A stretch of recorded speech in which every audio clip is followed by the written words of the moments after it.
Bonjour à tous, merci pour toutes les petites questions et la curiosité autour de mon projet. Je vais m'efforcer d'y répondre avec le plus grand plaisir et si ça en suscite d'autres chez vous, vous savez quoi les poser. Alors pour entrer dans le vif du sujet, qu'est-ce que je vais réaliser sur le bateau? Alors qu'est-ce que je vais réaliser sur Classe 40 à venir? Je vais faire tout ce qui va être transportable depuis mon atelier où je suis installé moi à l'atelier de JPS qui est donc le chantier maître d'œuvre sur la construction du bateau qui lui va réaliser au moins la coque et le pont.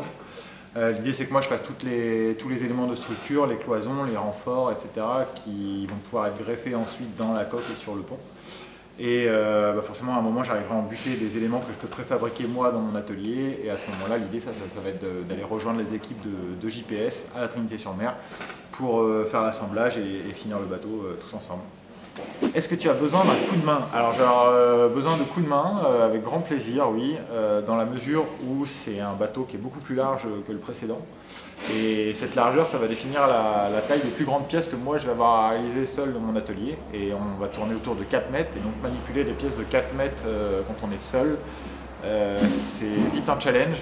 Donc oui, je serai preneur de coups de main et j'en profite pour remercier tous ceux qui m'ont spontanément proposé leur aide et je ne manquerai pas de faire appel à vous.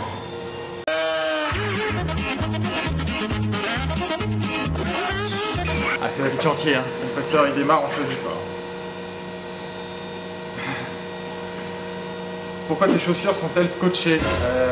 J'ai changé de chaussures depuis parce que le scotch a fini par ne plus tenir, parce que les semelles partaient tout simplement. Et marcher sans semelles dans un chantier c'est pas très safe. Est-ce qu'il y a des techniques qui changent du Mini? Alors évidemment sur la construction, qui dit plus gros bateau dit moyens de production différents et il y a notamment un paramètre clé de la jauge classe 40 qui nous permet d'envisager d'autres procédés de fabrication, c'est qu'il y a un poids minimum contrairement à la jauge Mini où on pouvait faire les bateaux au plus léger possible.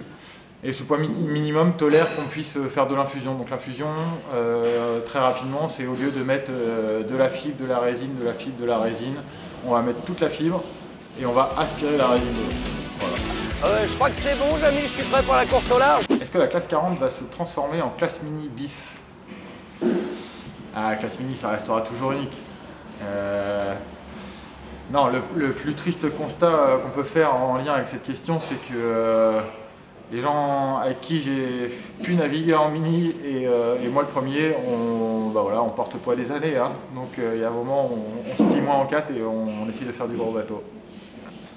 Combien de temps va durer le chantier? Alors, on est dans un contexte assez particulier. On s'est donné jusqu'à la fin de l'année, donc au 31 décembre, pour mettre le bateau à l'eau.